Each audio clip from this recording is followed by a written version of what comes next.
Vision 2030, madini ni maisha na utajiri.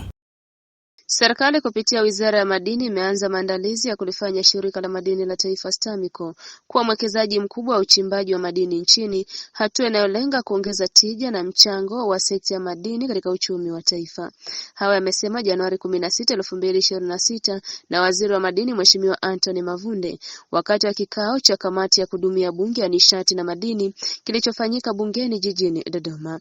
Waziri Mavunde amesema STAMICO tayari imenunua mitambo mikubwa ya kisasa yenye uwezo wa kufanya uchimbaji mkubwa wa madini, jambo litakaloliwezesha shirika hilo kuingia kwenye uchimbaji wa kiwango kikubwa sawa na migodi mikubwa kama Barrick Gold na Geita Gold Mine. Akitoa taarifa kwa kamati hiyo, katibu mtendaji wa Tume ya Madini Mhandisi Ramadhani Lwamo amesema mwaka 2024 kwa 2025 Tume ya Madini ilipangiwa kukusanya shilingi trilioni 1 na kufanikiwa kukusanya 108% ya lengo hilo. Kwa mwaka huu wa fedha, tume imepangiwa kukusanya shilingi trilioni 1.2 na hadi Disemba 2025 imekusanya 56%.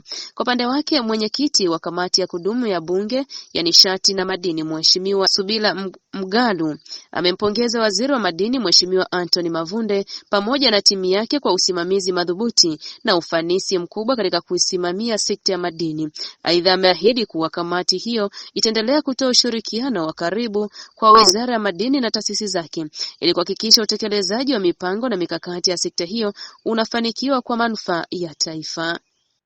Amesema serikali inajenga STAMICO kuwa mdau mkubwa wa uchimbaji wa madini ili kuongeza tija katika mnyororo mzima wa sekta ya madini na kuhakikisha Watanzania wananufaika zaidi na rasilimali zao. Amesisitiza kuwa sekta ya madini ni miongoni mwa sekta muhimu katika kukuza uchumi wa taifa, ambapo mafanikio yaliyopatikana yametokana na uongozi thabiti wa Rais wa Jamhuri ya Muungano wa Tanzania Mheshimiwa Dr. Samia Suluhu Hassan aliyoweka mazingira wezeshi kwa uwekezaji wa ndani na nje ya nchi. Akitoa taarifa ya muundo wa majukumu ya STAMICO, mkurugenzi mtendaji wa shirika hilo Dr. Venance Mwasi amesema shirika hilo limeendelea kuimarika kutokana na hatua za makusudi zilizochukuliwa na serikali, ikiwemo kuimarisha uongozi, kutoa fedha za uwekezaji na kufanya usimamizi wa karibu. Mohab TV, Dodoma.